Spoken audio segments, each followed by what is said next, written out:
Irmãos, a paz do Senhor Jesus, o meu nome é Rafael Carlos e eu estou aqui para comentar mais uma lição da nossa revista da Escola Bíblica Dominical, que nesse trimestre estamos falando sobre essa bela revista da CPAD, que tem pelo tema O Plano de Deus para Israel em meio à infidelidade da nação. Até o momento já comentamos algumas lições. E hoje nós vamos comentar a lição de número 4, Elias e os profetas de Azera e Baal. Lição de número 4 é esta daqui. Eu espero que você possa estar estudando a revista da Escola Dominical, como também possa estar frequentando a Escola Bíblica Dominical da sua igreja. Lembrando que o irmão Rafael aqui faz um comentário bem simples da lição, para que possa ajudar no esclarecimento de algumas dúvidas, algumas curiosidades, tudo para poder acrescentar ao seu conhecimento. Assistir o vídeo dessa aula não substitui a sua presença em sua igreja, na sua escola dominical. Que você possa usar esse vídeo e ter esse vídeo como um apoio ou como um complemento que possa auxiliar no seu crescimento espiritual. Então hoje nós vamos tratar sobre Elias e os profetas de Baal e Azera. Mas, como prometido no vídeo anterior, nós vamos falar um pouquinho sobre Jezabel. Quem foi Jezabel? Lembrando que na aula anterior nós estivemos falando sobre Acabe e o profeta Elias. Então falamos sobre o pai de Acabe, que foi Omri, falamos sobre Acabe, falamos um pouco sobre o profeta Elias e a situação que estava vivendo o povo de Israel, onde entendemos que todo aquele povo estava numa situação de sequidão espiritual, a ponto do profeta sendo usado por Deus profetizar que não iria chover e não choveu. Hoje a aula prossegue também falando ainda no reinado de Acabe, mas numa situação onde o profeta Elias chama todo o povo de Israel, chama os 850 profetas, sendo uns de Azera e outros de Baal, para um desafio no monte, onde o Deus que respondesse com fogo, esse sim é que seria o Deus a ser seguido.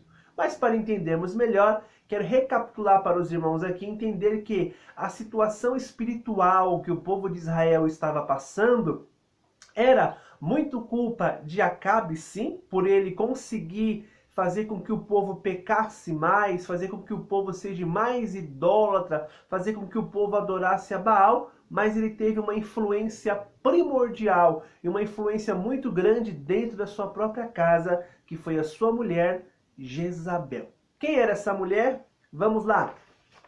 A mulher que estamos falando aqui, ela se chama Jezabel. O nome dela quer dizer Baal exalta ou Baal é marido. Veja que o próprio nome de Jezabel já traz uma referência ao Deus que ela adora, ao Deus que ela serve, que é Baal, do qual ela era filha de Etibaal, que era o rei dos Sidônios, onde nós vemos em 1 Reis capítulo 16, versículo 31.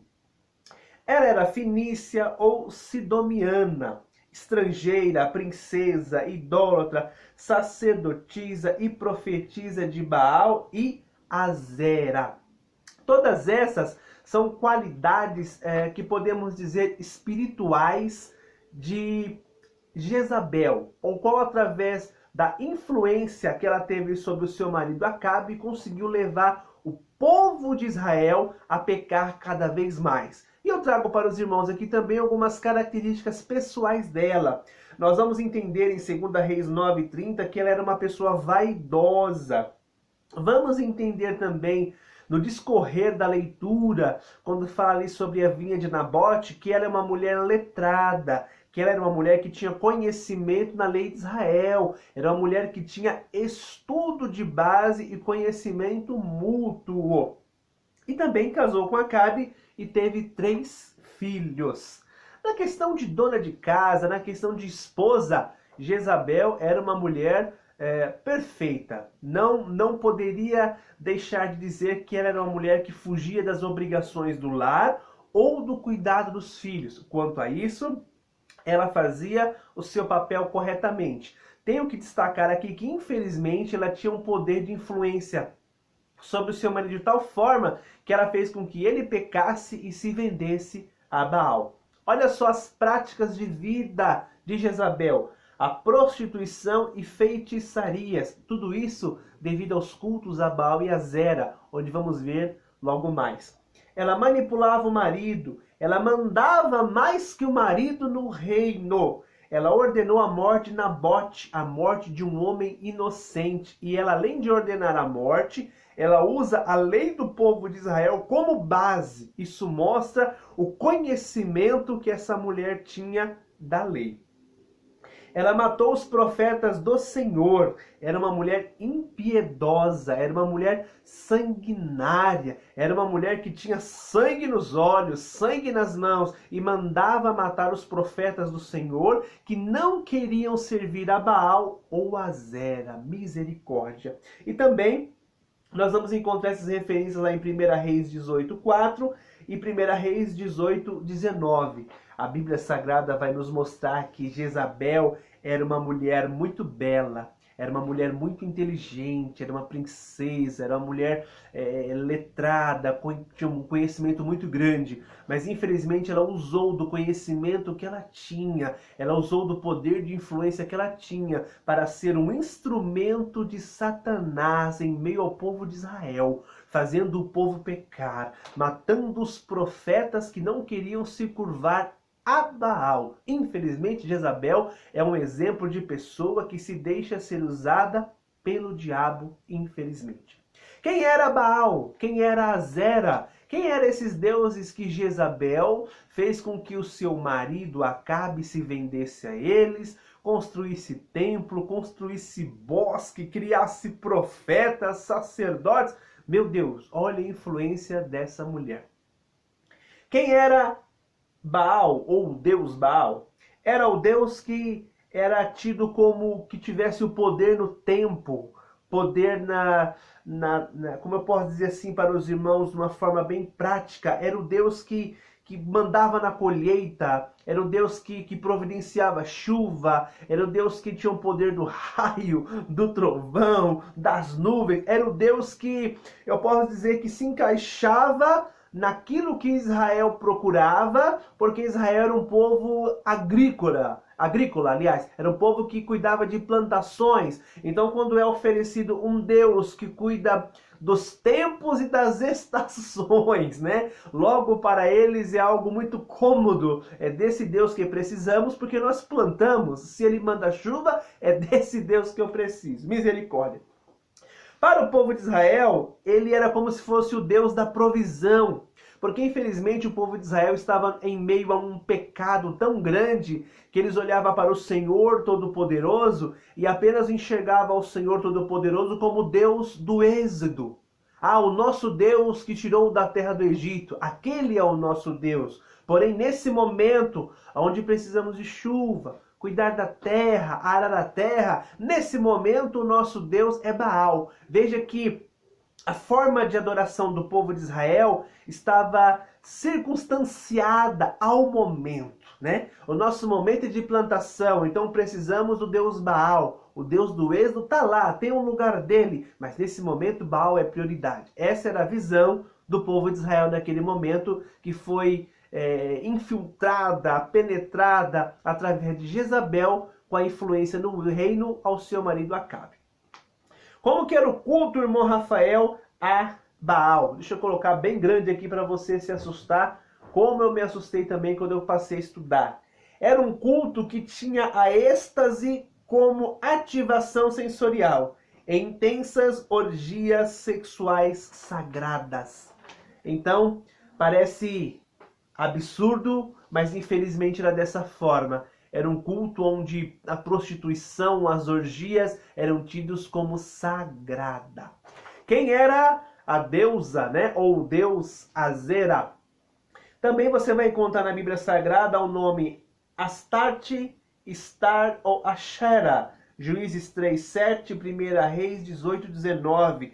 Era um Deus parecido com Baal. Diz até os estudos que Azera era a mãe e Baal era o filho. Diz os estudos, tá, irmãos? Que ela era a deusa da fertilidade, do amor e da guerra. Então você vê um povo que precisa de plantação, de chuva, e encontra nesses deuses o refúgio e a resposta que eles precisam. Então de repente cai uma chuva, ó, bendito seja Baal, bendito seja Azera que mandou chuva, quando na verdade é o Senhor Todo-Poderoso, que é o dono dos tempos e das estações. Como que era o culto a Azera? Prostituição, entre aspas, sagrada, orgias sexuais e rituais. Então, para o povo de Israel, era bem cômodo. Para aquela pessoa que está em pecado, é muito cômodo. Eu vou servir a um Deus que me dá o poder financeiro, eu vou servir a um Deus que me dá aquilo que eu preciso na questão financeira, e eu vou adorá-lo em orgias sexuais, eu vou adorá-lo com prostituições, porque isso é sagrado. Então, é colocado para um povo de Israel uma prática de adoração de que tudo pode, tudo é liberado. É o amor, fertilidade, proteção na guerra. Então, para um povo que saiu do êxodo, que dependia da plantação e queria viver no pecado, não tem Deus mais cômodo e melhor do que Baal ou Azera, dos quais o resultado do casamento entre Jezabel e Acabe trouxe a todo o povo, como eu falei na aula anterior, muitas riquezas, muito poder político. Então o povo estava numa situação que para eles era muito cômoda, porém para eles e para Deus estavam um distante do outro. E a Bíblia Sagrada vai dizer que o que distancia, o que separa o homem de Deus é o pecado. Meu irmão e minha irmã, já vai um conselho de Deus logo nessa introdução.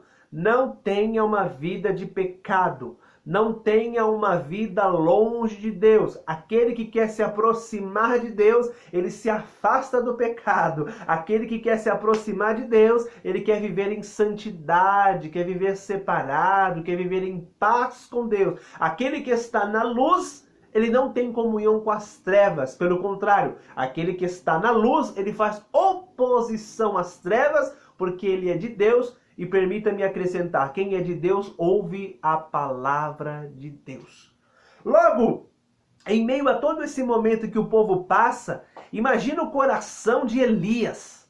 Agora que profetizou que não vai chover, ainda assim o povo continua adorando Baal, adorando Azera, Jezabel fazendo o que quer no reino, Acabe não tem voz, não tem poder nenhum, sendo que ela quem manda. A Bíblia Sagrada fala que o profeta, ele faz uma proclamação, ele faz um apelo de uma tal forma que eu quero ler para vocês aqui. Se eu pudesse eu gritava, mas não vou gritar porque eu vou incomodar os meus vizinhos. Diz assim em 1 Reis, capítulo 18, 21. Até quando cocheareis entre dois pensamentos? Se Deus é Deus, segue-o. Se Baal é Deus, segue-o. E a Bíblia Sagrada diz que o povo não respondeu nada.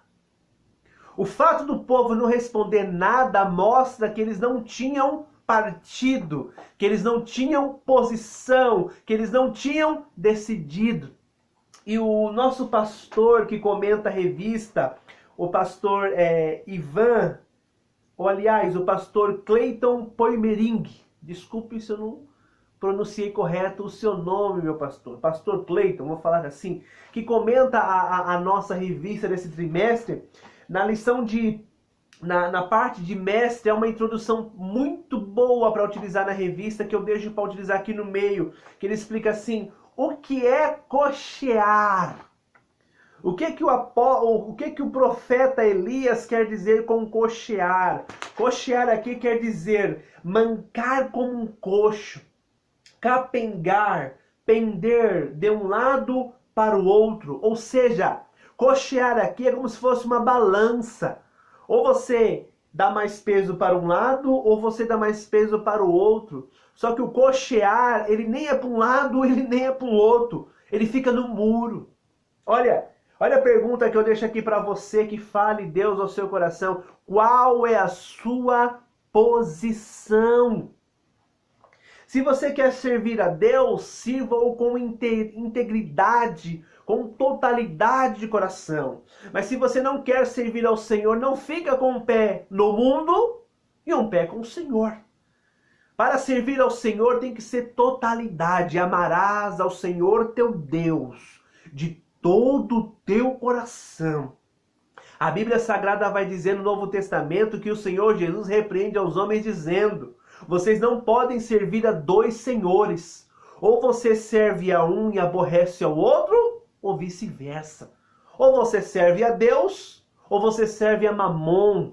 O Senhor Jesus estava dizendo ali que ou você serve ao Senhor Deus, ou você serve ao seu dinheiro, ao seu prazer, aquilo que te traz benefício. Não, abra a mão de você para servir ao Senhor. O que Elias queria ouvir de resposta ali é: pecamos, devemos voltar ao Senhor. Só que o povo se cala. Nós vivemos em meio ao momento onde as pessoas se calam. Preferem estar neutras. Eu sou de Jesus, né?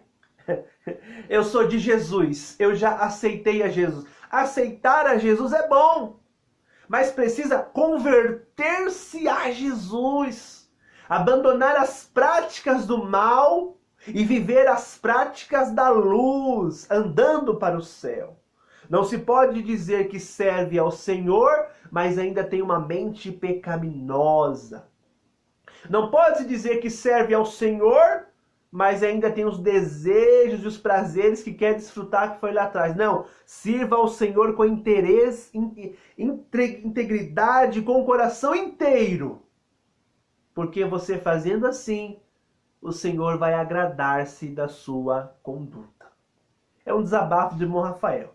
Porque eu vivo numa geração onde todo mundo diz assim: eu sou de Jesus, mas Deus olha lá e me fala: não, não é meu não. Não é à toa que quando chegar aquele grande dia, o Senhor vai falar assim: muitos vão dizer, profetizamos em teu nome, falamos em teu nome. E a Bíblia Sagrada diz que o Senhor Jesus vai declarar: não conheço, apartai-vos de mim. Não vai ter nem conversa.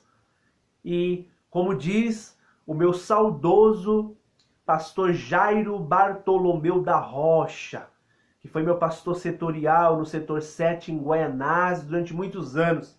Ele dizia: quem é, é. Quem não é, não é. E pronto, eu acabo aqui esse ponto, senão o irmão Rafael faz uma outra aula só dessas lembranças. Eu começo a me emocionar só de lembrar desses pastores que nos trazem ensinamentos que marcam a nossa vida. Quem é, é. Quem é não cocheia entre dois pensamentos. Ou eu sou do Senhor ou eu não sou. É posição. Meu amigo, minha amiga, a Bíblia Sagrada diz que quando ele convida o povo para esse desafio, após o povo não tomar posição, ele fala assim: vamos para o monte. Nós vamos fazer lá um sacrifício. Se Baal responder, Baal é Deus. Mas se o Senhor Todo-Poderoso responder, Ele é que é Deus e Ele é que nós vamos servir. E há um paralelo muito interessante que eu deixo aqui para você. Espero que isso fixe na sua mente, no seu coração e te entusiasme, como eu estou entusiasmado aqui. Olha o que a Bíblia Sagrada diz. Haviam 450 profetas de Baal. Era muita gente.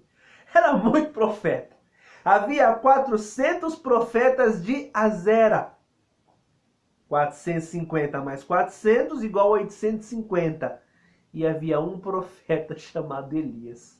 Ou seja, era 1 contra 850.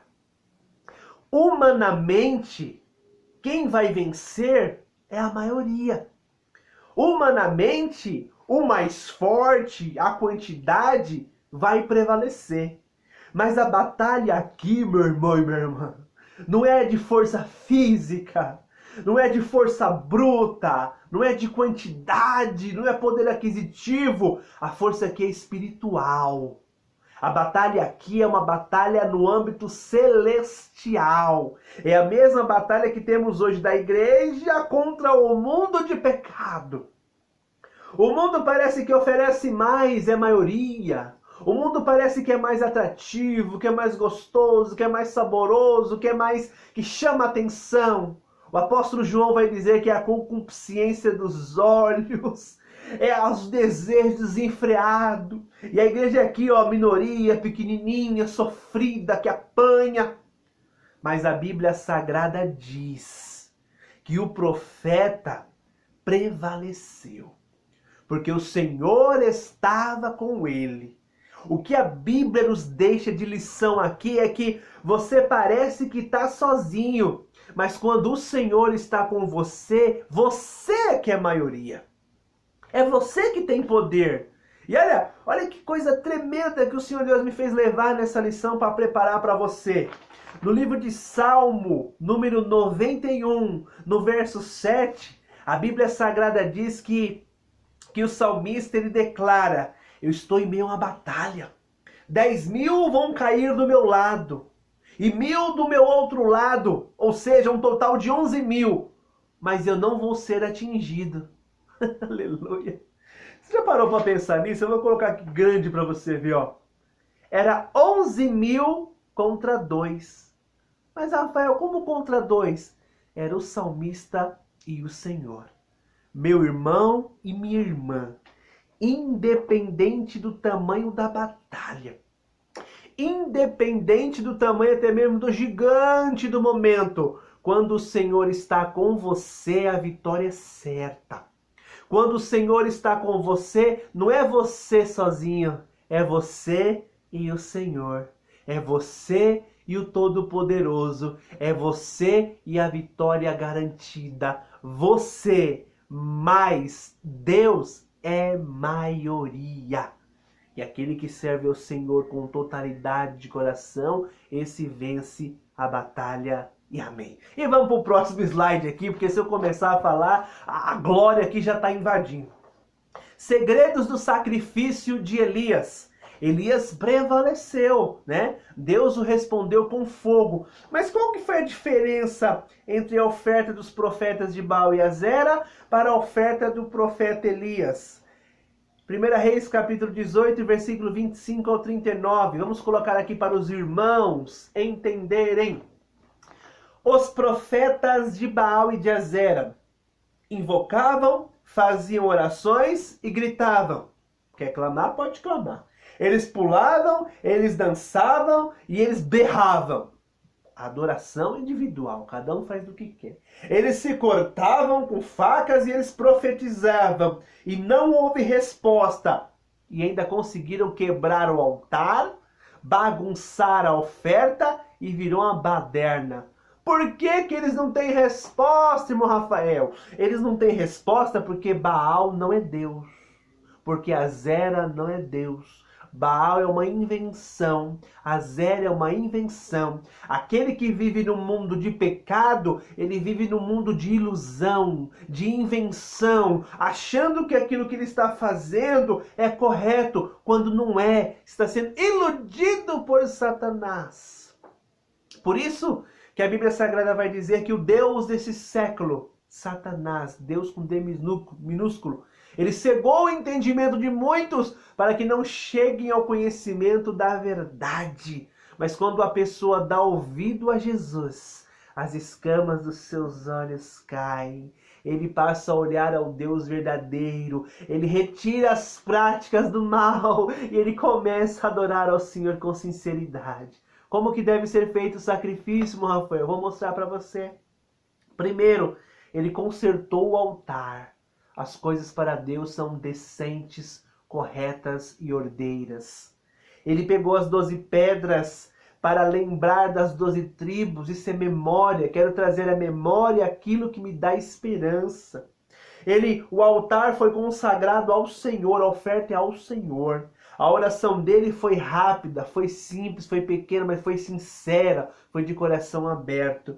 E a resposta foi imediata. A Bíblia Sagrada diz que caiu fogo do céu, consumiu a oferta, consumiu tudo que estava ali, e o povo caiu de joelhos e disse: só o Senhor é Deus e só Deus é o Senhor. Olha aqui os segredos da oração de Elias, que eu peguei através do nosso pastor José Gonçalves, né? Que olha que coisa tremenda que ele traz aqui para nós, dos segredos da oração de Elias. A oração de Elias traz esses seguintes fundamentos que deve ter na minha oração e na sua oração.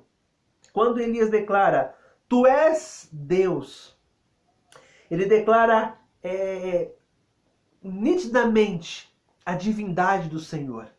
Ele reconhece que o Senhor é Deus, que ele tem todo o poder. Quando ele fala: eu sou teu servo, aqui é um estudo de antropologia. Ele se coloca para dentro dele e fala: peraí, se ele é Deus, eu sou servo dele. Quem se ajoelha aqui é Elias, né? Conforme a tua palavra fiz essas coisas. Meu irmão e minha irmã, isso aqui é um segredo de bibliologia. Elias conhecia muito bem a lei do Senhor. Elias conhecia muito bem os estatutos do Senhor. Por isso que ele organiza o altar corretamente. Ele diz: eu fiz conforme a tua palavra. Ou seja, Elias conhecia o lugar de Deus. Elias conhecia o lugar dele. E Elias conhecia a palavra do Senhor. E orando assim, meu irmão, o fogo caiu.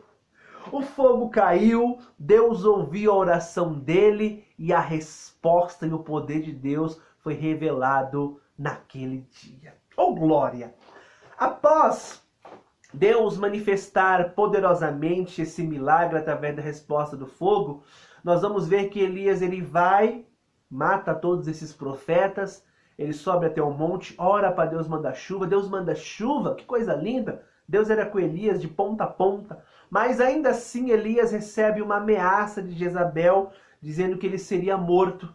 Dizendo que, olha, daqui a tantas horas você vai morrer. Porque quem manda aqui sou eu e eu mando até no meu marido. Eu tenho até o anel dele aqui para carimbar e para assinar. Porque eu mandei assinar a morte de Nabote, então eu posso mandar assinar a tua morte.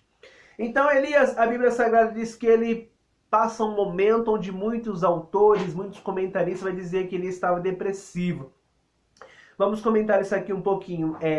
1 Reis capítulo 19. Elias exausto. A Bíblia Sagrada vai dizer que ele fugiu para o deserto, que ele apresenta sinais de depressão, que ele pede a morte, que ele sente solidão. Mas Deus responde o seguinte: levanta e anda. Está depressivo? Come pão e bebe água. Aleluia.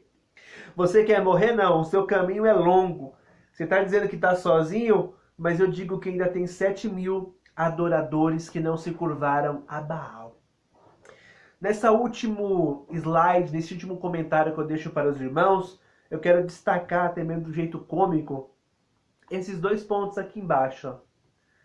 Tempo de férias e tempo de trabalho. Nós vivemos em um momento onde muitas pessoas têm sofrido as doenças da alma, as doenças depressivas, as doenças da angústia, as doenças da solidão, as doenças da falta de tempo. Eu trabalho muito, eu estudo muito, é tudo muito rápido, é tudo muito veloz, onde tudo é acessível, pouco é absorvido e quanto mais digerido. Então nós vemos o profeta Elias em um momento de cansaço, em um momento de sobrecarga que ele estava trazendo, onde ele achava que era o único representante de Deus na terra. E por isso que ele coloca nos seus lombos todo esse peso, faz a obra do Senhor maravilhosamente impecável. Mas quando ele entra na caverna, quando ele pede a morte, quando ele se isola, ele acha que está sozinho. Isto é perfil de quem está ficando com depressão, sim. Isso é perfil de quem está solitário, sim. Mas isso também é perfil de quem precisa de férias. Meu irmão e minha irmã, nós vivemos em um tempo onde nós trabalhamos muito, tanto na igreja, como no seu trabalho, como na sua família. E é importante você tirar um tempo para você. para o descanso, né? Há pessoas que intercedem por todo mundo. Há pessoas que visitam todo mundo e às vezes você fala, ninguém me visita, ninguém ora por mim. Então é importante você tirar um tempo para você. Quando Deus fala para Elias, come e bebe, seu caminho é longo, Elias dali ele fugiu para uma caverna, um lugar mais longe no deserto. E lá o Senhor Deus o visitou. E entendemos que essa visita do Senhor Deus lá é para dizer, Elias, descansa um pouquinho, né? Descansa um pouquinho. Você vai ouvir o terremoto aí e vai se esconder, né? Você vai ouvir os berros, os trovões, você não vai sair. Mas quando você ouvir a voz mansa, saia. Há um tempo para trabalhar e há um tempo para repousar. Jesus disse, vinde a mim, todos vós que estáis cansados e sobrecarregados, e eu vos aliviarei. Eu espero que esse vídeo coopere para o seu crescimento espiritual. Me perdoe porque esse vídeo ficou um pouquinho mais longo. E se você chegou até o final desse vídeo, você é um vencedor, viu? Por ter aguentado, irmão Rafael, até o momento. Mas espero que contribua para o seu crescimento espiritual. Crente também precisa descansar. E que você possa utilizar dessa aula, possa compartilhar ela. Se você puder comentar, comente. É importante quando alguém comenta. Eu entendo onde eu preciso melhorar na elaboração da aula para o seu crescimento. Que Deus te abençoe. Mais uma vez, fique na paz do Senhor. E vamos junto aprender a palavra de Deus. Deus lhe abençoe.